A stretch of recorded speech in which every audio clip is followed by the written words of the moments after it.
কিছু আইনি প্রক্রিয়া শেষে বাংলাদেশের ক্ষমতাচ্যুত প্রধানমন্ত্রী শেখ হাসিনাকে প্রত্যর্পণের জন্য ভারতকে আনুষ্ঠানিকভাবে বলা হবে বলে জানিয়েছেন প্রধান উপদেষ্টা প্রেস সচিব শফিকুল আলম।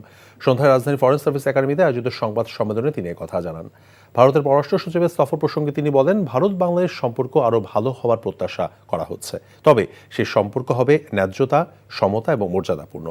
প্রশ্নের জবাবে উপপ্রেস সচিব অপূর্ব জাহাঙ্গীর বলেন, নির্বাচন সম্পর্কে শিক্ষা এবং পরিকল্পনা উপদেষ্টা অধ্যাপক ওয়াহিদুদ্দিন মাহমুদের বক্তব্য ব্যক্তিগত। নির্বাচন কবে হবে তা প্রধান উপদেষ্টাই বলবেন।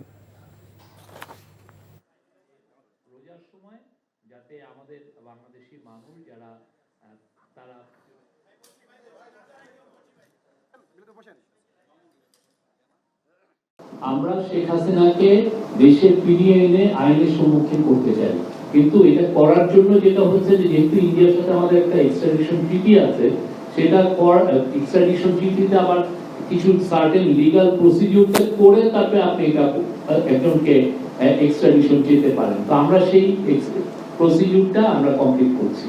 সেটা কমপ্লিট করার পরে আমরা ফর্মালি অ্যাপ্রোচ করবো ইন্ডিয়াকে তাকে এক্সট্রাডিশন করার জন্য।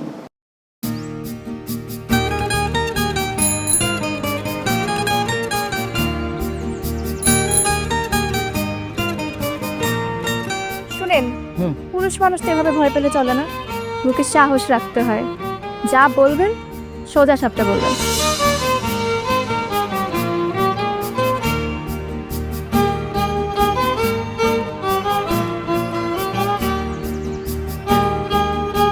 তো এই শীতে যে শীতের কাপড় ছাড়া আসছো, এটা কি ঠিক আছে? তোমাকে দেখার পর থেকে আমার জীবন থেকে শীত, গ্রীষ্ম, বর্ষা সব চলে গেছে, শুধুমাত্র তুমি আছো।